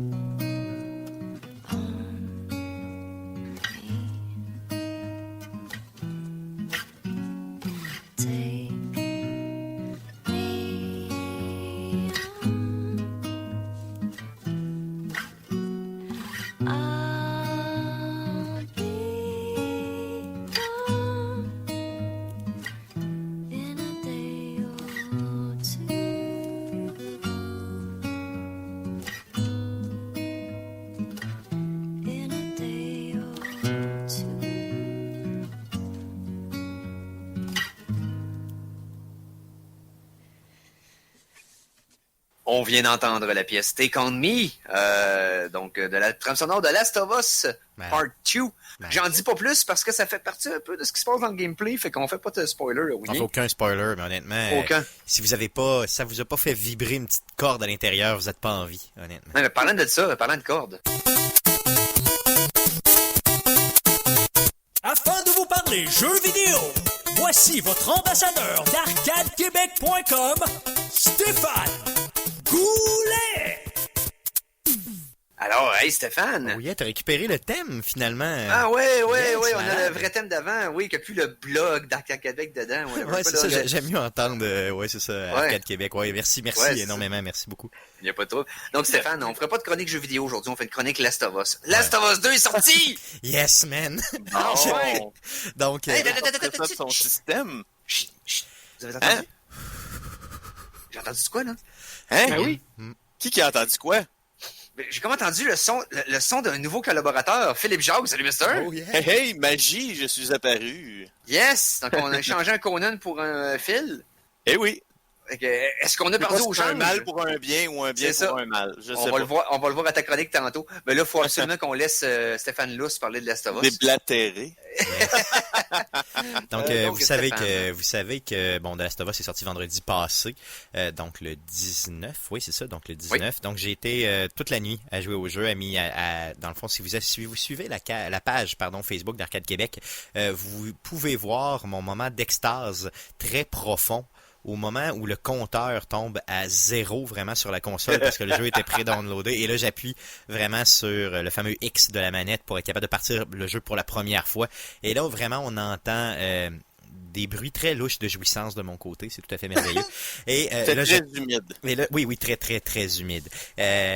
Heureusement, on ne me voit pas sur la vidéo, donc c'est encore mieux. Donc, allez voir ça. Et donc j'ai commencé à jouer, là, j'ai joué toute la nuit. Je n'ai pas, par contre, terminé le jeu. Donc, oui, ok, je suis un gros fan de jeux vidéo, mais à un moment donné, quand il fait beau, comme il a fait beau en fin de semaine, j'ai participé aussi à plusieurs shows là, de radio qui m'ont invité justement pour parler justement de The Last of Us. Donc, j'ai joué une quinzaine d'heures. Parler que t'as joué. Tout à fait, sans joke, oui. Donc, j'ai joué une quinzaine d'heures à date, là, présentement. Donc, il faut se rappeler qu'il est sorti seulement vendredi passé, qu'on enregistre le mercredi soir. Pardon, le Fait que jeudi c'est une soir. critique partielle, on va en faire une fois qu'on va l'avoir fait au complet. Tout à Moi, fait. d'ailleurs, j'embarque la semaine prochaine dessus. Là. Donc, oui, c'est ça, donc, effectivement. Je pourrais t'accompagner, t'aider peut-être un peu, là, c'est ta fête, là. Je vais peut-être contribuer à l'achat de ton jeu dans les prochains jours. Là. Je t'enverrai une petite carte cadeau de PlayStation pour contribuer. Là, surtout si tu me promets que t'achètes de Last of Us avec. Mais c'est une promesse que je tiens maintenant sur les ondes Super, FM de Québec. Good. Je ne fais rien d'autre avec. Good. Qu'on m'en tienne garant. Et bon, The Last of Us. faisons ça sans spoiler. Écoutez bien, c'est sûr qu'il n'y aura pas de spoiler, ok? Inquiétez-vous pas. Oui. Je vais vous parler de quelque chose, ok? Donc, première chose, les gens me posent souvent la question, est-ce qu'il faut que j'ai joué au premier pour jouer le deuxième? C'est pas une obligation, mais à mon sens, c'est un must. Là. C'est même plus qu'un must, c'est pratiquement obligatoire. Pas Parce que que tu prives une grosse partie de l'impact émotionnel du jeu. Tout à fait, tout à fait. Donc, C'est et ça. le jeu n'est pas un jeu vidéo. Il faut se rappeler de ça. Là. Oui, c'est un jeu, le médium est un jeu. Mais la série de Last of Us est une expérience globale d'émotions fortes. Là. OK? Donc, pour ceux qui ont fait le premier, vous savez de quoi je parle. Dans le deuxième, on a tout shaké ça, on a appris du premier et on te terrasse, mon ami. On te passe dessus qu'un bulldozer. OK? OK. Je vous dirais, et là, il n'y aura aucun spoiler, inquiétez-vous pas. Peut-être à partir de, je vous dirais, 2h30 du début du premier jeu. Donc, j'avais 2h30 de fête. J'étais fébrile, j'avais j'avais dormi un petit peu, mais pas beaucoup. Mais tu sais, je dormais de façon comme un enfant avant Noël, là, tu sais. Le jeudi soir, j'étais comme... Sachant que tu vas te lever en pleine nuit. Là. Exactement. Et là, Déballer cadeaux, je me lève et, tu sais, bon, j'y joue. Donc, tu sais, j'étais comme un peu... tu sais, fébrile, tu sais, t'as un peu débalancé ton horloge corporelle et tout ça. Et là, il arrive un événement que je vous dis pas c'est quoi, puis c'est pas important, là, je veux dire, vous le vivrez vous-même. Et je me suis mis, pendant quelques secondes, à détester les jeux, profondément, là. Okay? Pour vrai? Oh oui, de façon intense, là. Et tellement que j'ai eu les larmes aux yeux, et à un certain moment, j'ai pas eu le choix. J'ai été obligé d'appuyer sur pause en plein milieu d'une scène. Et j'ai pleuré, mais solidement pleuré. Et là, je me suis mis à avoir mal au cœur. Oui, de façon... Puis c'est pas parce que je suis un fanboy. Là, je pense que si t'es humain, c'est ce qui t'arrive. OK? C'est parce que t'es pas un fanboy, Stéphane. Non, j'en suis un. Mais je veux dire, même si tu Moi, l'es je pense pas... que les émotions humaines normales sont multipliées par au moins 100 avec ton fanboyisme. Regardez, j'ai participé à un show qui s'appelle Play Heure, l'animateur s'appelle Stéphane aussi, donc un de mes amis personnels, et lui l'a commencé en même temps que moi et tout ça, et on se parlait là, sur les réseaux sociaux en même temps, un peu qu'on y jouait. Et quand il est arrivé à ce bout-là, il est pas arrivé en même temps que moi, il m'en a parlé le lendemain. Et il m'a dit que ça lui a fait le même effet, sauf que lui, bon, est peut-être moins pleureux que moi. Là, il est peut-être fait un peu plus Moins tough émotif, que moi, moins moins émotif, c'est ça. ouais. Par contre, il m'a dit que de son côté, là, c'était vraiment... il a senti vraiment une genre de vague électrique qui passait, genre comme 4-5 fois dans le corps, et il est obligé, lui aussi, d'arrêter de jouer. Quelques minutes, là. Moi, j'ai arrêté une demi-heure, j'ai eu mal au cœur, là. Il a fallu vraiment que j'aille dans ma douche là, pour me ressaisir. Là. Et je veux juste confirmer, là, encore, là, tu t'es mis, en plus de toutes ces émotions-là, à détester le jeu. C'est vraiment la haine de ce qu'ils peuvent te faire vivre en termes d'émotions. Comprends ce que je veux dire? C'est comme... L'impression d'avoir été manipulé tout à fait. émotionnellement. Je me dis, pourquoi je me fais ça?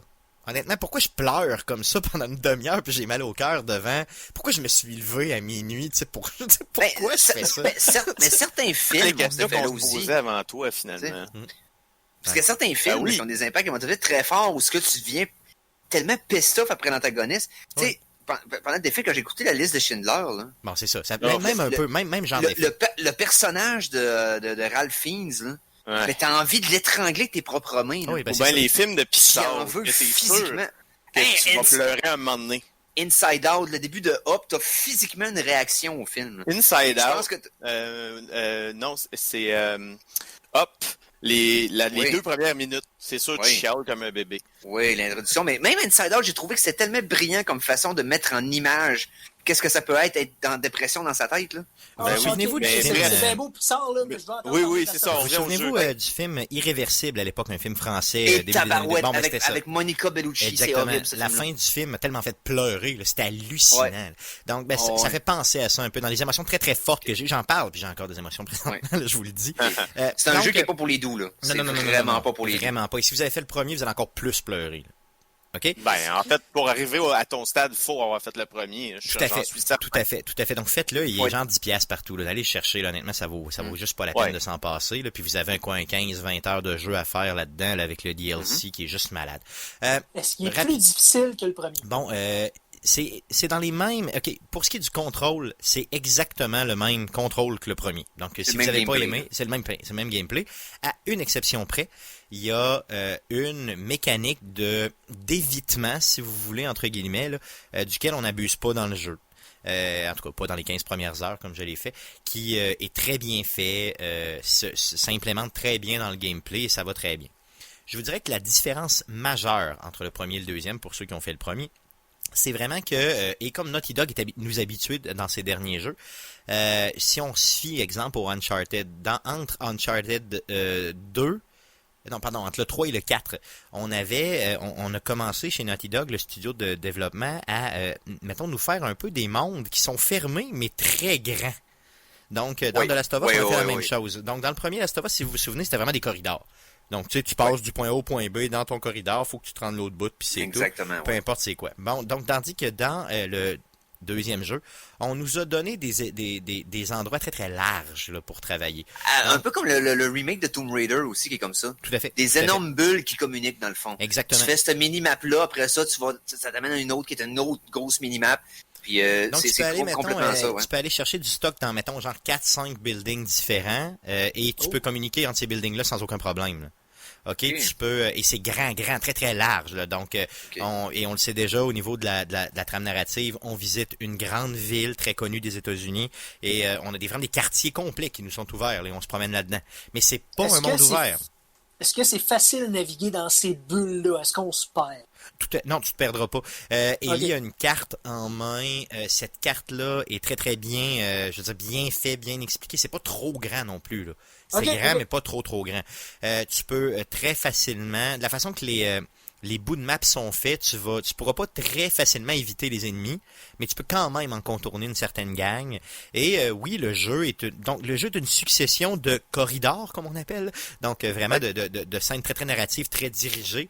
Et à un moment donné, hop, on a une grande section. Donc c'est pour ça qu'on peut pas se perdre, mais on peut, pour moi, là, tu sais, qui revire toutes les roches puis qui voit tous les coins et toutes les pièces, ça peut être très long faire le jeu. Donc on parle entre 30 heures et peut-être même 45 heures là, pour finir le jeu. Moi, je suis rendu à 15 heures, mais peut-être que tu sais, c'est 10 heures dans le fond que j'ai fait là, finalement. Bon, l'aspect que je vais approcher, que le monde n'a pas approché beaucoup là, depuis que le jeu est sorti, parce qu'il y a de la controverse, on en reparlera dans des émissions subséquentes de ça. Là. je vais attendre de faire le jeu avant de me prononcer.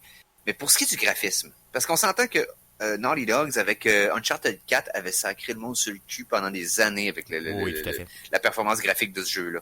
Étant donné que c'est leur dernière offrande, est-ce que graphiquement, le jeu repousse encore un petit peu plus la limite ou il est pas mal au standard de ce qu'on a cette année? Il est au standard de ce qu'on a.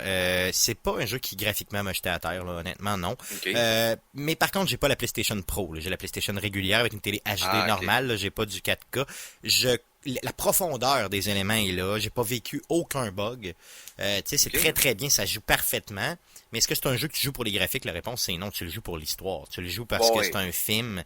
C'est une série. Un film interactif. Exactement. Oui. C'est plus ça qu'autre chose. Avec un gameplay très très stealth qu'on appelle en anglais. Je mets en français. Ouais, c'est ça. Furtif. Furtif, effectivement. Donc il faudra, dans le fond, aimer les jeux un peu plus furtifs, les jeux d'histoire. Mais honnêtement, pour le vrai, là, c'est très très très très c'est bon. ça, côté gameplay, j'imagine que, autant que la force brute et la violence, l'agression de Joël est mis de l'avant, autant l'agilité et la vitesse de Ellie est mis de l'avant. Sa brutalité aussi, je vous dirais. Elle est capable de beaucoup de choses. Elle a vieilli. Okay. Bon, regarde. En tout cas, c'est notre premier survol de Last of Us. Tu vas continuer à jouer, tu vas le compléter. Je vais le compléter de mon bord. Je vais vous en bord. parler, que vous le vouliez ou non. Puis on va s'en reparler dans les prochaines semaines. Là, ce qu'on va faire, c'est une petite pause pour ensuite laisser la place à Anatomy Phil. Yes. Ainsi qu'à l'Imaginarium de cette semaine. Donc, restez avec nous autres, on revient tout de suite après pour la suite et la fin de l'émission de cette semaine des Geeks contre-attaque. CKRL 89.1. De retour de la pause, revoici les Geeks contre-attaque! Et nous sommes de retour pour la dernière partie de cette émission du samedi, le 28 juin. Le 27? 28. 28. T'étais presque sur une strike parfaite. Non, c'est pas le 28. Hey, je dis le 28 depuis le début, je suis dans le champ. C'est vrai, on a le 27. Non, c'est le 20. Ah, c'est le 27, mon. Ah, je vais mon avoir Dieu. dit la mauvaise date tout le long du C'est show. moi qui t'a mal renseigné. J'ai toutes mes excuses. Enregistré le 25, diffusé le 27. C'est ce qu'on devrait dire tout le temps, by the way. On devrait toujours dire ça depuis la COVID. Je sais. Non, on peut pas. En tout cas, OK? Ouais. On t'aime pareil. Gardons le fait que je me trompe dans les dates comme faisant partie des meubles, hein? Au Geek contre-attaque. Ça fait partie du folklore, c'est le folklore. Exactement, c'est du folklore. Donc, Phil. Oui.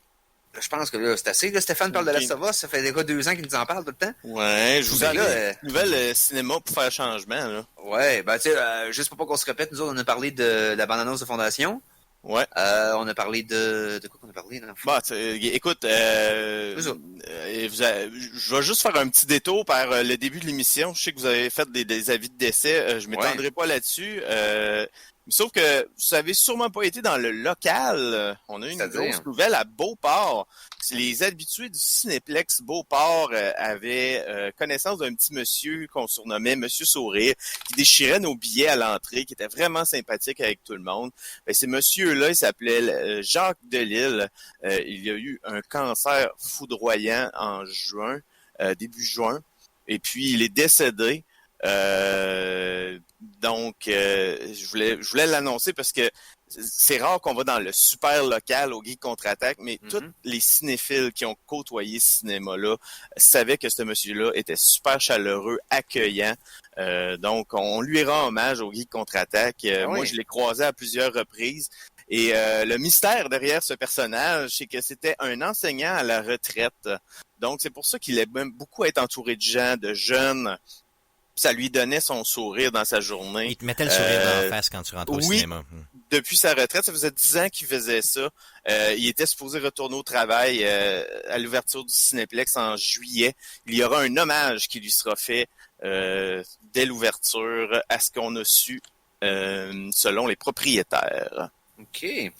Donc, tu nous parles de quel angle dans le cinéma cette semaine? Parce que tu semblé avoir une Il y a eu des grosses nouvelles. Vous savez, mon amour inconditionnel pour l'univers de DC Comics. Et quand je parle d'amour, je parle ici de batte de baseball avec des clous qui saignent.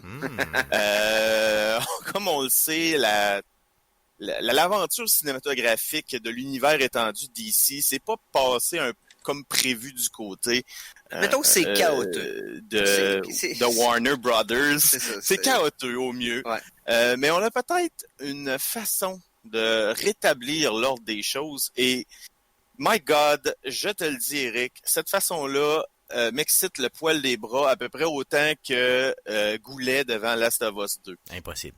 Hein?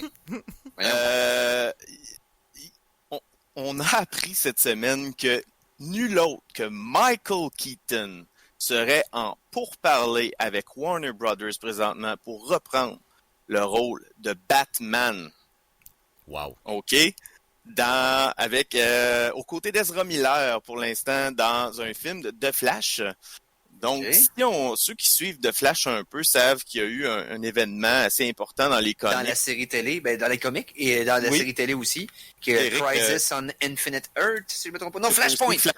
Flashpoint, t'as raison. Où ce que là, tous les univers parallèles se collisionnent, dans le fond. Là. Ouais, et là, on voit ça chez Warner comme une très belle occasion de repatcher l'univers d'ici comme on le souhaite, avec ce qui a fonctionné dans le passé et ce qui a fonctionné aussi récemment.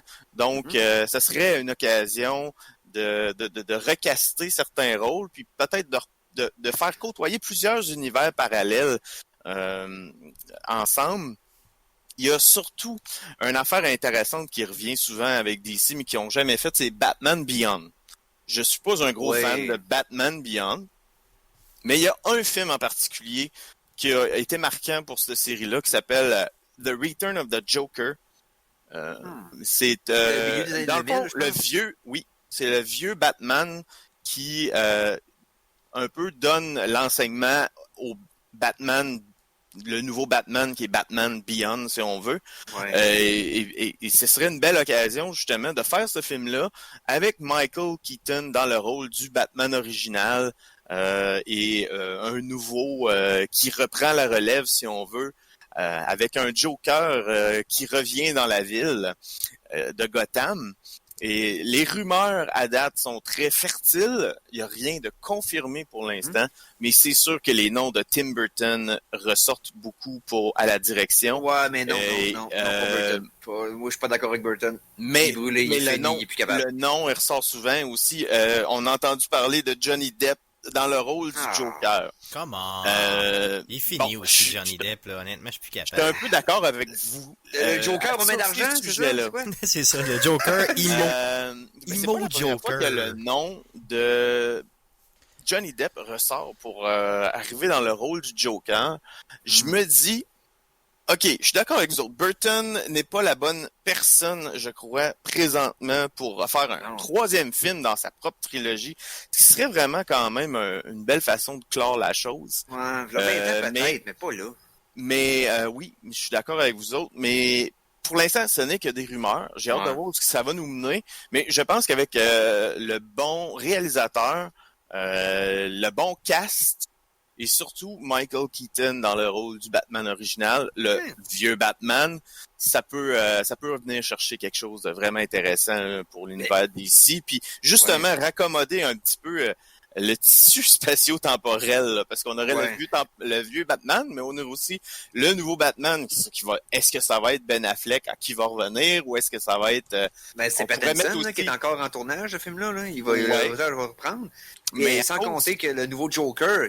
Est-ce qu'on va l'inclure dans la continuité? Ben, c'est ça que j'allais dire. C'est ça. Puis il y aurait aussi possibilité d'en mettre un nouveau... c'est des univers parallèles, mais aussi raccommoder ça à l'ancien univers d'ici, qu'on parle d'Aquaman, on parle justement d'Ezra Miller avec le Flash, puis Wonder Woman. On sait qu'en nouvelle connexe, Henry Cavill qui avait comme délaissé Superman, et retour en discussion pour pouvoir le jouer encore. Oui, et il n'y a rien de mort non plus pour ceux qui ont joué dans la Justice League, parce que selon le niveau de succès de la Snyder Cut, qui est maintenant rendu une série qui va être sur HBO Max, je crois.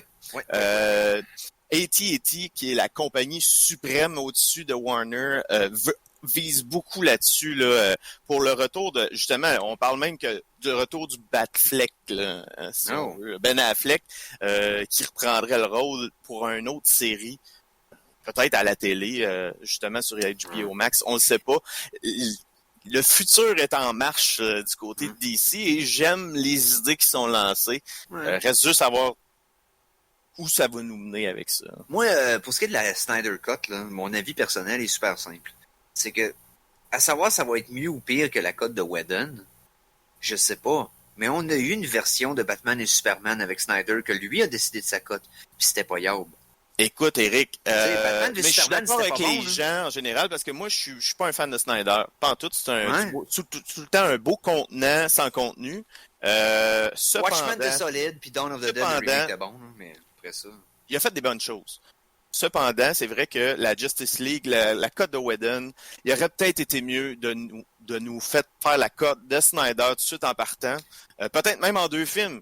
Le plan original aurait été mieux que ce qu'on a eu. Oui, parce que c'était supposé être Darkseid, le bad guy, pas Steppenwolf. Il y a tellement de changements qui ont été faits, c'est écœurant à quel point ils ont bastardisé ce film-là.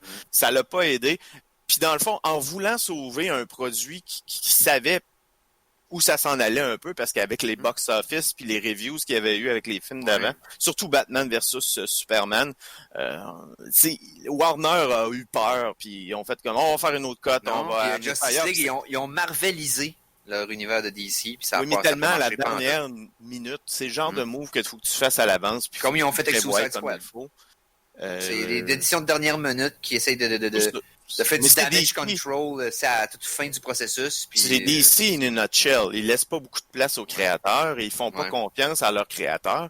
Donc, ça donne un univers qui est disjointé, si on veut. Puis là, justement, le Flashpoint donnerait l'occasion à tout redémarrer sans tout scraper ce qui a été fait. Sûr. Fait que c'est intéressant comme point. C'est intéressant parce que dans le fond, comme je dis souvent au show, je souhaite pas de malheur à DC. Je suis pas un fan de DC, je suis un fan de Marvel. Ça a toujours été depuis que je suis très jeune. Là, mais si DC marche, Marvel va s'améliorer. Encore. Écoute, Eric, moi, je suis pas un fan de DC ou Marvel à l'origine. Moi, je suis un fan de super-héros. Tu sais, du côté de... C'est sûr que du côté de DC, moi, c'est plus Batman qui m'intéresse. Tout à fait, moi aussi, je suis dans cette école de pensée-là. Mais c'est quasiment mon préféré. Le préféré. Mon préféré de tous, c'est Batman. Et après ça, tous les autres super-héros de DC, pour moi, sont vraiment des héros de second ordre. Là. Et t'as ceux après ça de Marvel à côté, en commençant par Spider-Man. Ben, c'est justement mon vrai héros préféré, c'est chez Marvel, c'est justement Spider-Man. Mais je pense qu'il y a des bons produits des deux côtés, il y a des bons moyens de faire des univers étendus de chaque côté. Mais quand c'est rendu que l'univers DC futur m'intéresse plus que l'univers Marvel futur. On va voir où ça s'en va, mais pour l'instant, mon excitation est plus du côté de DC que de Marvel. La raison est simple, puis je comprends ton point. Tu as tout à fait raison d'être plus excité par DC, parce que DC, on est dans l'inconnu, alors que Marvel, ça va être la continuité de ce qu'on a déjà eu. Pas parce qu'on s'attend que ça sera pas Yaub, c'est juste qu'on est déjà habitué à un certain standard de qualité, fait qu'on sait qu'on va à tout mois voir ça, il n'y a pas de surprise. Tous les héros classiques de la série des premières vagues sont disparus, mais si on veut. Attends.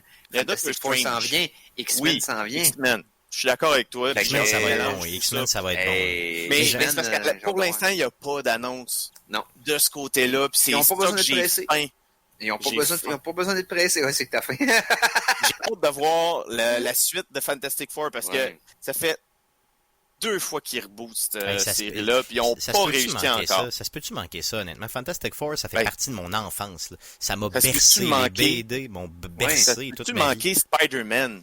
Non, c'est Stéphane. Ils l'ont manqué, Sony. Là, qui ont été laissés lousses, là, ça a pour été ça que dans les vers l'enfer. Exact. C'est pour ça que tu vois que Marvel l'a dans les mains, j'ai bien plus confiance à ce qui va arriver. Oui, mais j'ai hâte de voir ce qu'ils vont faire avec ça. Surtout ici, les X-Men vont sûrement être beaucoup plus proches de leur counterpart de BD et d'animé.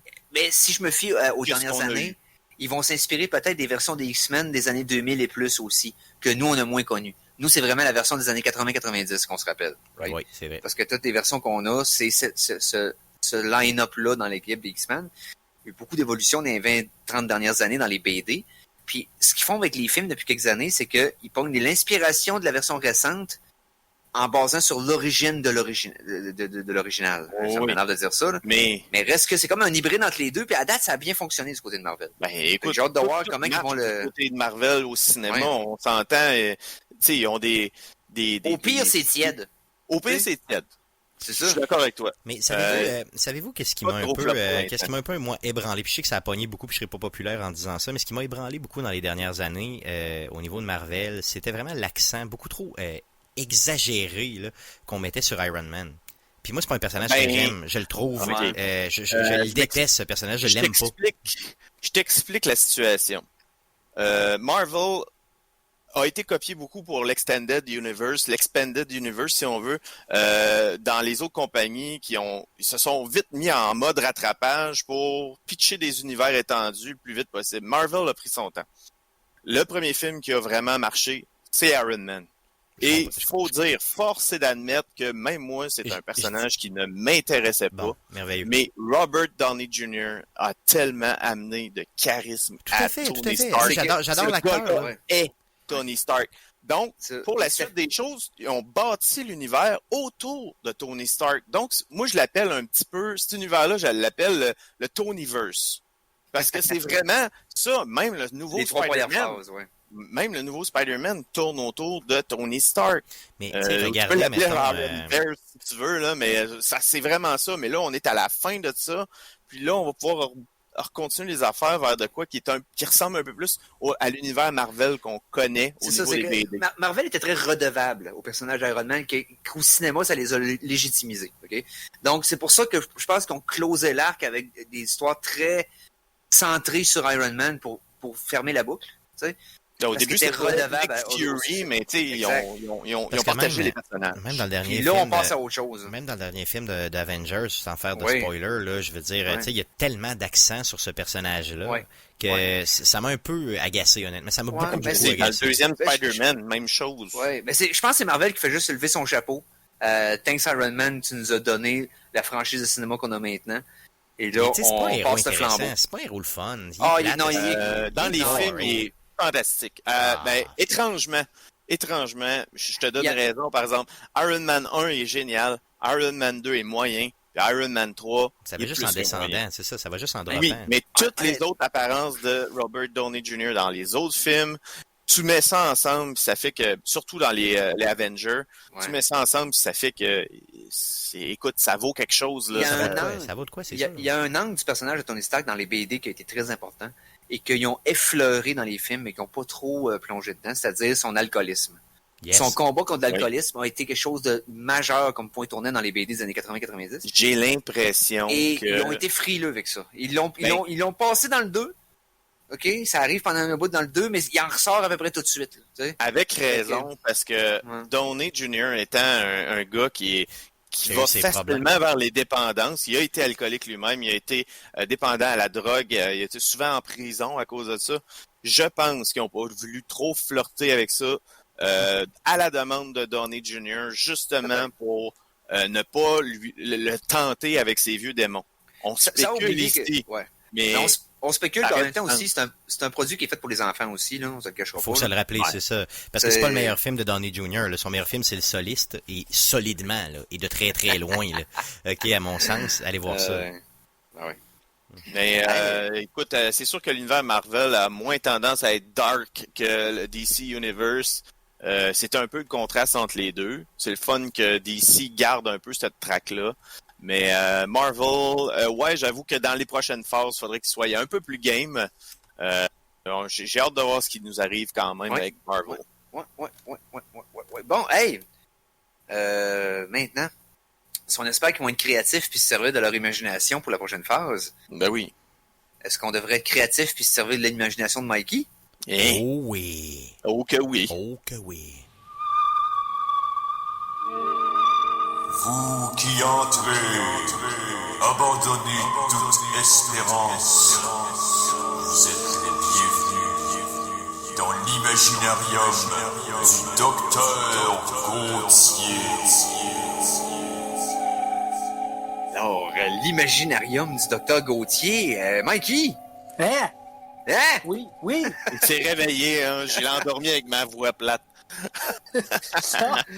Non, mais tu t'essayes de mettre des pensées dans mon esprit, là. C'est pas ça, pas en tout qui se passe. Mais parlant de pensées, les segways revolent. J'allais dire, j'essaye moins que Naughty Dog, là, mais bon, je vais pas partir Stéphane là-dessus. Mais ouais, c'est ça, c'est parce que c'est en regardant la nouvelle série que je suis en train de regarder sur Amazon. C'est les The Magicians. Ça m'a inspiré la question de cette semaine parce qu'il y a une sorte de magie qui est la télékinésie, la télépathie en fait. C'est une des nombreuses facettes de la magie dans cette série-là. Et je me demandais, tu sais, si tout le monde, toute l'humanité au complet pouvait lire dans les pensées, qu'est-ce qui se passerait? Ça serait malade parce que, tu sais, faut dans un premier temps définir comment. Oui, il faut dans un premier temps définir comment ça marcherait ce pouvoir-là. Moi, je dis que aussitôt que tu es dans une pièce avec quelqu'un, si tu te concentres un peu, tu peux savoir tout ce qu'il est en train de penser, même son inconscient, tu sais. Mais tu sais, Mikey, moi, j'ai le premier réflexe que j'ai eu, c'est de me dire, ce serait un monde très, très...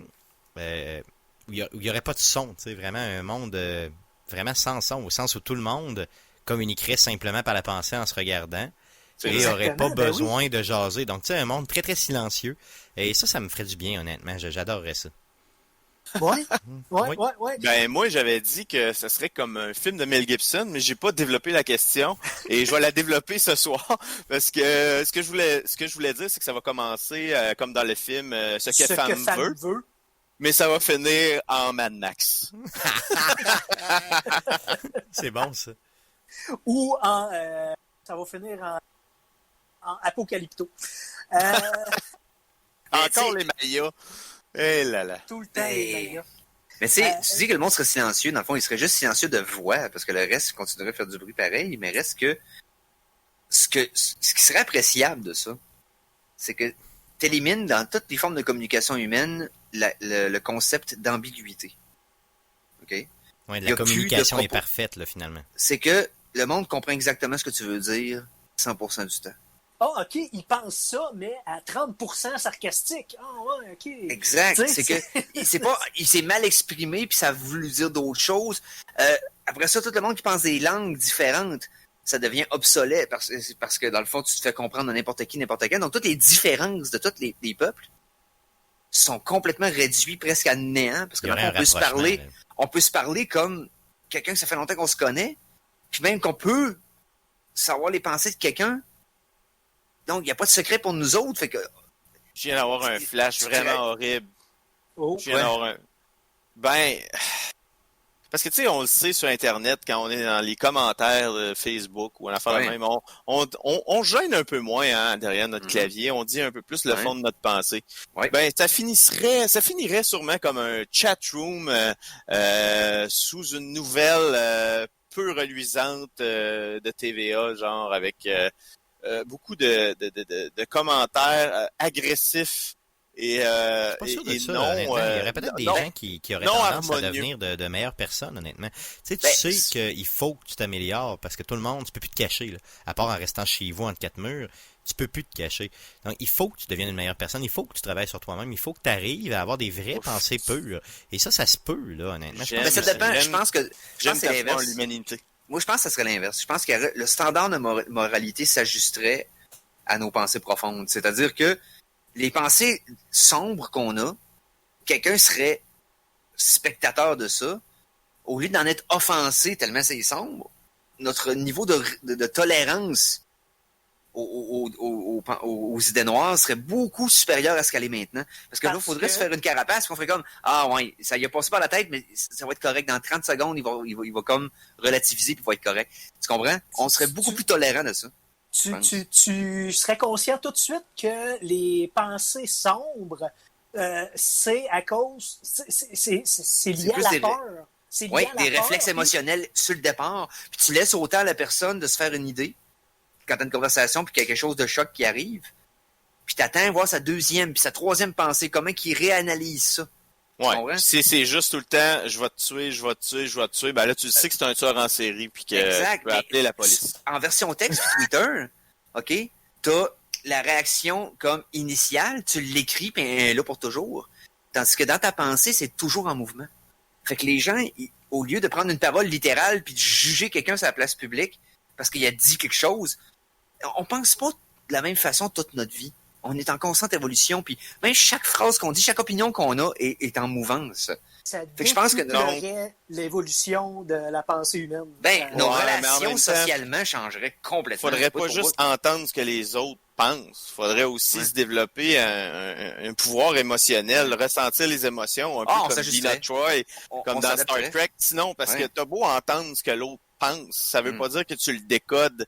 Tu le décodes selon ton filtre personnel aussi. Oui, mais la personne le sait si tu l'as mal compris. Aussi. Oui, mais non, parce que la personne va savoir si tu l'as mal compris, mais on va le rephraser différemment. OK, je vois où ce que tu vas en venir. Tu comprends ce que je veux dire? Ça marche de deux bords. Je m'en voudrais de quitter sans dire le commentaire de Michel Biaggi. Fini les tournois d'échecs, tout simplement. Yes.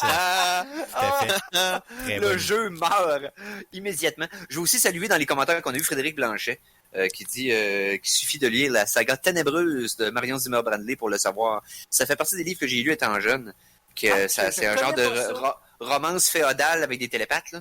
C'est spécial. Puis ça se passe sur une autre planète. C'est sci-fi, médiéval, puis télépathie en même temps. Très bonne série. Je suis d'accord avec toi, Fred.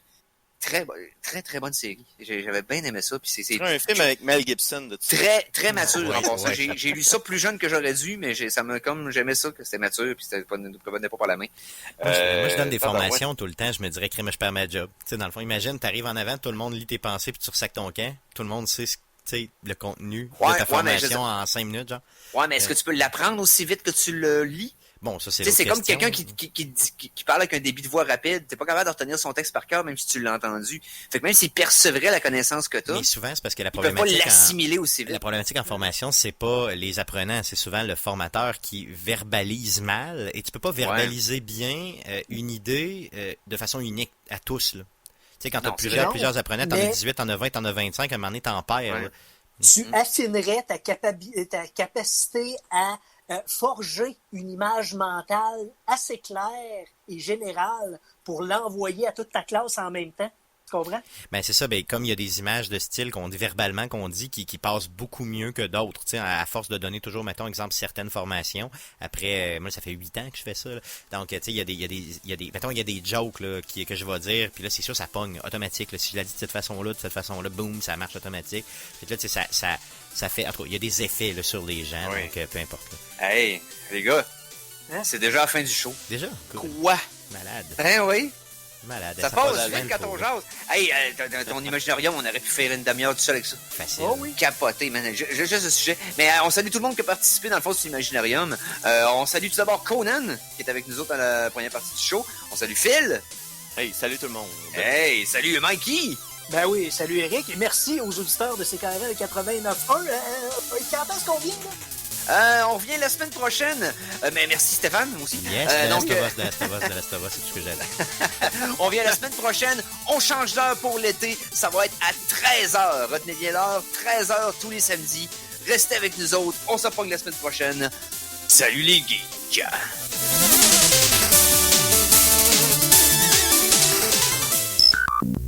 Cette émission est disponible en balado-diffusion. CKRL 89.1